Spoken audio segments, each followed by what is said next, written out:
Hello everyone, कैसे हैं आप सब। उम्मीद है आप सब अच्छे होंगे। फ्रेंड्स आज की वीडियो में हम डिस्कस करेंगे BA program first semester education, शिक्षक के मूलभूत संकल्प और विचार। इसका फर्स्ट यूनिट का फर्स्ट चैप्टर कर रहे हैं हम। फर्स्ट चैप्टर की फर्स्ट वीडियो सेकंड वीडियो में ऑलरेडी अपलोड कर चुकी हूँ। उसमें हमने डिस्कस किया था शिक्षा का अर्थ क्या है, उसका उद्देश्य क्या है, संकुचित अर्थ में शिक्षा, व्यापक अर्थ में शिक्षा और इसके ऑब्जेक्टिव के बारे में हम लास्ट वीडियो में डिस्कस कर चुके हैं। आज की वीडियो में हम डिस्कस करेंगे शिक्षा एक प्रक्रिया के रूप में। स्टार्ट करते हैं। अगर उससे पहले आप चैनल पर फर्स्ट टाइम तो चैनल को लाइक शेयर सब्सक्राइब करना ना भूलें। साथ में बेल आइकन को भी प्रेस करें जिससे कि आने वाली वीडियो की नोटिफिकेशन सबसे पहले आपके पास पहुंचे। शिक्षा एक प्रक्रिया के रूप में। शिक्षक प्रक्रिया के विकास के शुरुआती दौर से शिक्षा को एक संचयन की प्रक्रिया माना जाता है। इसके अनुसार शिक्षा का कार्य होता था कि वह बच्चों के खाली दिमाग में ज्ञान के बीज बोए। शिक्षक का मन और किताबें बच्चों के मानसिक ग्रंथियों के भंडार गृह समझे जाते थे। शिक्षक का अर्थ क्या था कि बच्चों को जो खाली दिमाग है उसमें ज्ञान के बीज बोए जाए। ज्ञान के बीज कैसे बोए जाएंगे? शिक्षक का मन और किताबें बच्चे के मानसिक ग्रंथियों के भंडार के गृह समझे जाते थे। घर समझा जाता है जो शिक्षक की जो बातें कहेगा शिक्षक, और जो किताबें हैं वो सब। शिक्षण का यह सिद्धांत बहुत ही संकीर्ण और निराधार था। और शिक्षण का जो ये सिद्धांत, एजुकेशन का जो सिद्धांत है, ये क्या था? बहुत ही ज्यादा संकीर्ण और निराधार था। इसके अनुसार ज्ञान को तथ्यों और कथनों की जानकारी के रूप में संक्षेपित तरीके से प्रस्तुत किया जाता था। और इसके अनुसार क्या किया जाता था? जो ज्ञान है, एजुकेशन है, नॉलेज है, उसको तथ्यों के माध्यम से और कथनों के माध्यम से बच्चों को सिखाया जाता था। संक्षेपित तरीके में उसको अंडरस्टैंड कराया जाता था बच्चों को, ताकि वह बच्चे द्वारा आसानी से याद किया जा सके। और जब हम किसी सब्जेक्ट को पढ़ाते हैं, उसके तथ्य देते हैं, उसको उदाहरण देते हैं, उसके कथनों को बताते हैं, तो वो तो होता है ना, वो बच्चे के दिमाग में बहुत ज्यादा असर करता है, बच्चों को इजीली वो याद भी हो जाता है। शैक्षिक प्रक्रिया की यह अवधारणा विद्यार्थी की विरासत में क्षमताओं और उसकी मानववैज्ञानिक प्रक्रियाओं को बिल्कुल खत्म कर देती है। और शिक्षा की जो ये अवधारणा होती है कि तथ्यों के माध्यम से, कथनों के माध्यम से जो समझाया जाता है, तो उसके जो विरासत में मिली हुई जो क्षमताएं हैं, कैपेसिटी हैं, वो उसकी मानववैज्ञानिक प्रक्रिया को बिल्कुल ही खत्म कर देती है। बदलती शैक्षिक, मानववैज्ञानिक, समाजशास्त्रीय, तथ्य दार्शनिक, विकासशील अवधारणाओं के साथ साथ शिक्षा के उद्देश्य और शैक्षिक प्रक्रियाओं में भी परिवर्तन आता है। और जैसे जैसे शिक्षा बदलती है, उसके बच्चे के मानववैज्ञानिक, समाजशास्त्रीय, दार्शनिक, विकासशील जो भी अवधारणाएं हैं, उसके साथ उसके जो एजुकेशन के उद्देश्य है ना, उसमें भी चेंजेस आते रहते हैं। जिससे पहले एक संचयन की प्रक्रिया के रूप में देखा जाता, जैसे पहले क्या देखा जाता था? एजुकेशन को एक संचयन की प्रक्रिया के रूप में देखा जाता था। उसे मन के गठन की प्रक्रिया, वयस्क जीवन की जिम्मेदारियों और विशेष अधिकारों के लिए तैयार होने की प्रक्रिया समझा जाने लगा। तरक्की और विकास की प्रक्रिया, शिक्षार्थी के जीवन को सही दिशा देने की प्रक्रिया, सामाजिक परिवर्तन और प्रगति की प्रक्रिया तथा समाजीकरण की प्रक्रिया के रूप में देखा जाता है। किसके रूप में देखा जाने लगा? कि तरक्की, विकास की प्रक्रिया, शिक्षार्थी के जीवन को सही दिशा देने की प्रक्रिया के रूप में समझा जाने लगा एजुकेशन को, और सामाजिक परिवर्तन और प्रगति की प्रक्रिया तथा समाजीकरण की प्रक्रिया के रूप में देखा जाने लगा। जिसको क्या समझा जाता? पहले एक नॉलेज के रूप में, लेकिन अब इसको हर तरह से समझा जाने लगा। यदि हम शिक्षा को किसी व्यक्ति और समाज के समान्वयात्मक विकास की दृष्टि से एक सीखने सिखाने की प्रक्रिया, कार्य, प्रभाव, अपेक्षा और वास्तविकता के परिप्रेक्ष्य में देखें तो यह बहुत ही व्यापक और जटिल प्रक्रिया देखी जाती है। और अगर हम इसको सीखने सिखाने की प्रक्रिया का कार्य, प्रभाव, अपेक्षा और वास्तविकता के रूप में अगर हम देखें तो ये एक बहुत ही व्यापक, एक बड़े स्केल पे और एक जटिल, डिफिकल्ट दिखाई देती है। परंतु सामान्य शब्दों में यह शिक्षक और छात्रों के बीच औपचारिक रूप से चलने वाली एक सीखने सिखाने की एक उद्देश्य पारक प्रक्रिया है। और हम इसे सामान्य शब्दों में देखें, नॉर्मल वर्ड्स में अगर हम देखते हैं, तो शिक्षा क्या है? एक टीचर और एक स्टूडेंट के बीच के जो औपचारिक, इनफॉर्मल रूप से जो चलने वाली जो प्रक्रिया, सीखने सिखाने का जो उद्देश्य है, उसको बहुत ही आसान शब्दों में समझे तो इसका उद्देश्य पूर्ण प्रक्रिया इसको समझा जाएगा एजुकेशन को। और आमतौर पर इसे एक अधिगम और शिक्षण की प्रक्रिया के रूप में देखा जाता है। से एक अधिगम और शिक्षण की प्रक्रिया के रूप में देखा जाता है, जहां पर छात्र द्वारा सीखने को प्रक्रिया को अधिगमन, जहां पर जो छात्र जो सीख रहा है उसकी जो प्रक्रिया है उसको क्या कहा जाता है, अधिगम कहा जाता है। और अध्यापक जो सिखा रहा है और जो अध्यापक है उसकी जो सिखाने की प्रक्रिया जो प्रोसेस है उसको क्या कहा जाता है, शिक्षण कहा जाता है। जो छात्र सीख रहा है, जो एजुकेशन प्राप्त कर रहा है उसको क्या कहा जाएगा, अधिगम कहा जाता है। और जो शिक्षक जो है जो सिखा रहा है बच्चों को उसको क्या कहा जाएगा, उसकी प्रक्रिया को शिक्षण कहा जाएगा। एग्जाम्पल के तौर पर आप जैसे समझ सकते हैं, मैं शिक्षण कर रही हूँ, आपको जो पढ़ा रही हूँ तो वो क्या हो जाएगा, शिक्षण हो जाए। और जो आप ये वीडियो देखने के बाद जो समझेंगे, अंडरस्टैंड करेंगे, वो क्या हो जाएगा, अधिगम हो जाएगा। इससे आपको इजीली समझ में आ जाएगा। शिक्षा को एक प्रक्रिया के रूप में समझने और समझाने के लिए कई अवधारणाएं एवं विचार प्रस्तुत किए जाते हैं। और शिक्षा जो है, एजुकेशन जो है, उसकी एक प्रक्रिया को समझाने के लिए और समझने और समझाने के लिए दोनों के लिए एक अवधारणा एवं विचार प्रस्तुत किए जाते हैं। कई सारे विचार प्रस्तुत किए जाते हैं जिससे कि उसको समझा जा सके। शिक्षक विकास के साथ इन अवधारणाओं एवं विचारधाराओं में भी परिवर्तन आते रहते हैं। और शिक्षक के जैसे जैसे विकास होता रहता है वैसे वैसे उसकी अवधारणाओं में और उसके विचारधाराओं में भी चेंजेस आते रहते हैं। जॉन एडम के अनुसार शिक्षा शिक्षार्थी और शिक्षक के बीच चलने वाली एक द्विध्रुवीय प्रक्रिया होती है। क्या होती है, शिक्षक और शिक्षार्थी के बीच चलने वाली एक द्विध्रुवीय प्रक्रिया होती है, यानी कि दोनों में सीखने सिखाना चलता रहता है, कंटिन्यूअस चलने वाली प्रोसेस है यह। वहीं दूसरी ओर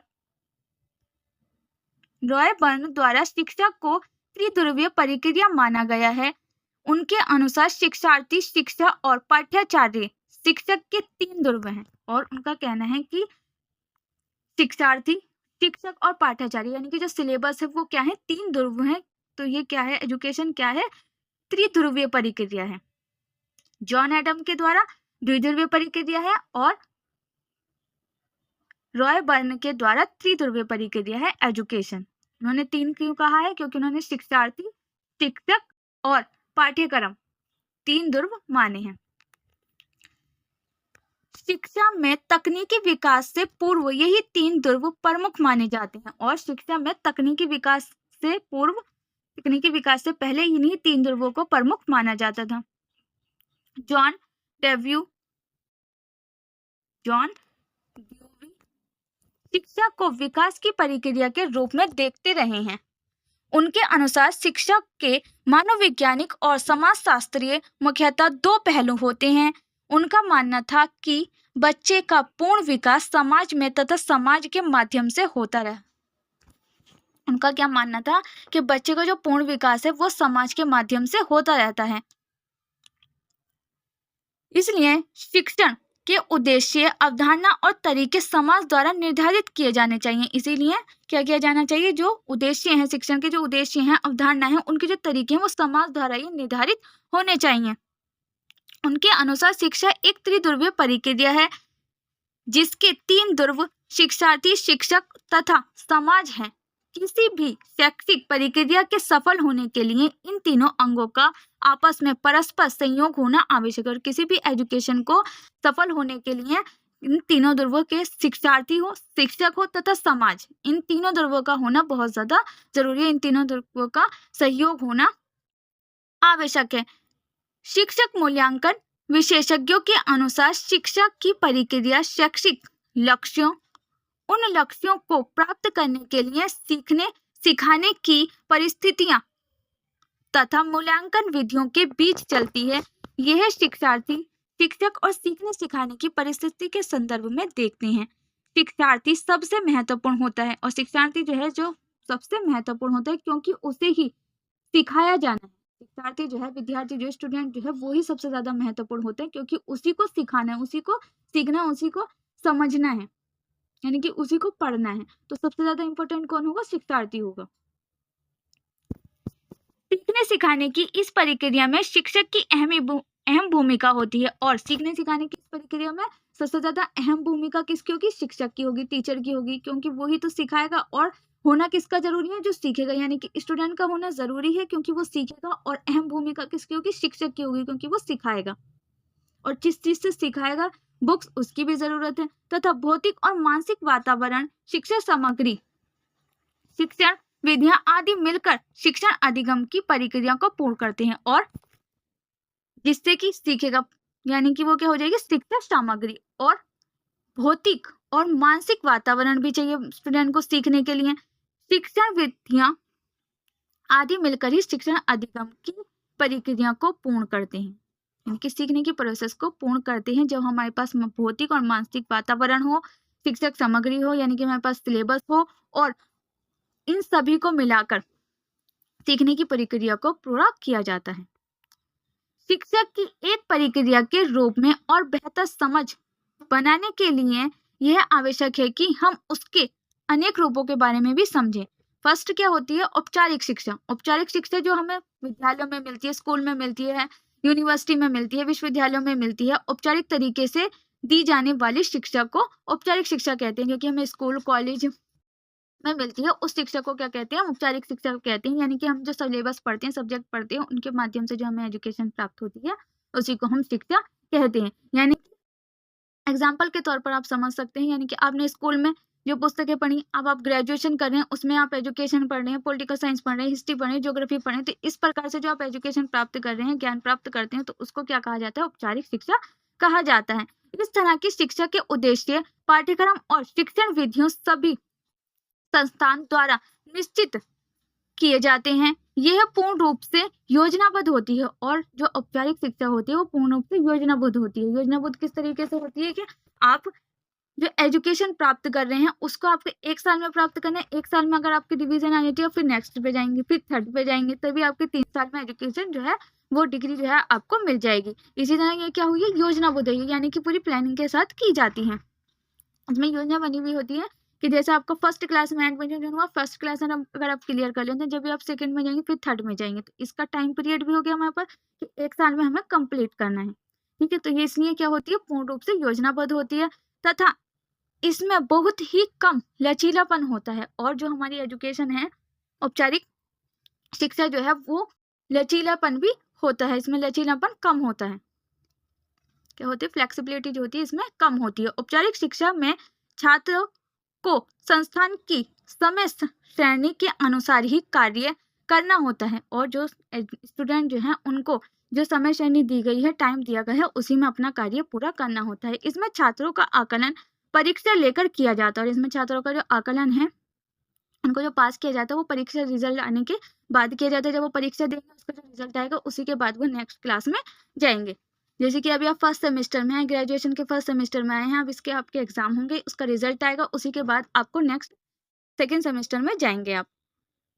तो ये क्या होती है, योजनाबद्ध तरीके से चलती है, और इसका आकलन जो किया जाता है वो रिजल्ट के बेस पर परीक्षा लेकर किया जाता है, तथा उसका प्रमाण पत्र भी दिया जाता है। फिर उसका प्रमाण पत्र भी दिया जाता है ताकि वे शिक्षा के अगले स्तर पर पहुंच सके। ताकि जैसे मैंने बताया कि फिर आप फर्स्ट सेमेस्टर में आप एग्जाम देंगे, परीक्षा देंगे, उसके बाद आपका परीक्षा जो है वो क्लियर होगी, रिजल्ट आएगा, आपका रिजल्ट आ जाएगा तो आपको एक प्रमाण पत्र मिलेगा रिजल्ट का। फिर उसके बाद आप दूसरे स्तर पर पहुंचेंगे, यानी कि आप सेकेंड सेमेस्टर में एंटर करेंगे।